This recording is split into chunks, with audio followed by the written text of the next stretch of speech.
Salut les amis, bienvenue dans ce nouveau numéro du FPL Show. Vous le voyez, il y a un peu de changement à la présentation. Max Dome a pris quelques jours de congé. Mérité, je ne sais pas. En tout cas, il est au KLM, le Bougre, ce qui veut dire que j'aurai l'insigne honneur d'être à vos côtés durant ces 2 prochaines semaines et j'en suis ravi. Rentrons dans le vif du sujet.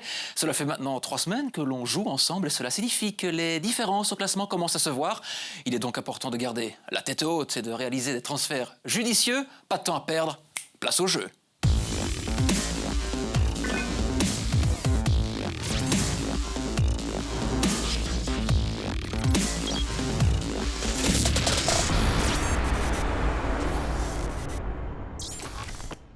Nous commençons cet épisode avec une surprise de taille. Pas de Noah Lang ni de Lior Rafaelov à l'horizon, mais bien Brecht Capone du KV Ostende qui est notre joueur de la semaine.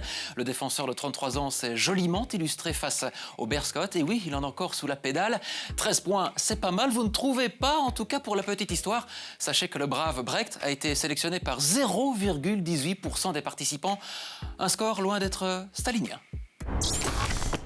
Une équipe de la semaine extrêmement bigarrée pour l'occasion avec une ligne d'attaque fantastique et un gardien de but imprenable, Simon Mignolet qui a gardé ses filets inviolés pour la 4e fois en 7 matchs. Par contre, bizarrement, David Dehaeno, qui a l'habitude de faire la pluie et le beau temps, a omis de nous dire que Nicolas Storm allait faire irruption sous forme de tempête derrière les anciennes casernes malinoises. En même temps, je n'avais pas mon kawaii sous la main. Petite erreur de ma part.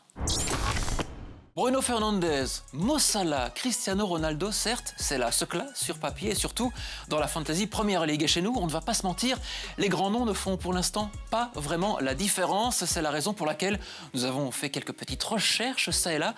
Nous vous avons trouvé 3 joueurs qui en ont là-dedans et qui coûtent peanuts.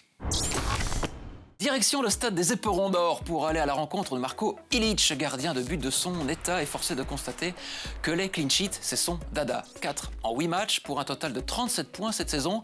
Coût de l'opération, 5 millions d'euros. Et justement, ce week-end, il y a le célèbre derby des Flandres, le Vlasico, Zulte Waregem face à Courtrai.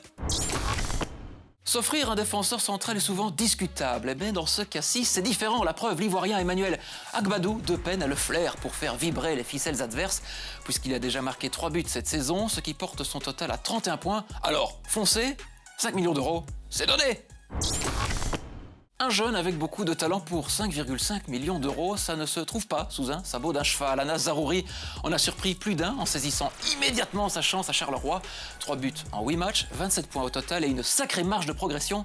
Bref, un talent en devenir et face à la défense quelque peu maladroite du KV Mechelen, le principal intéressé pourrait se montrer sous son meilleur jour ce week-end. On va déjà se dire au revoir avec le Clash of the Week, le joueur de la semaine, Brecht Capone et sa formation. Ostendaise accueille Anderlecht. Ce ne sera pas une sinécure pour les joueurs d'Alex Blessing, même si les Mauves restent sur 2 contre-performances. À la côte, en tout cas, on aura un œil sur cette rencontre. Je vous souhaite un excellent week-end, beaucoup de réussite et surtout, à la semaine prochaine. Ciao!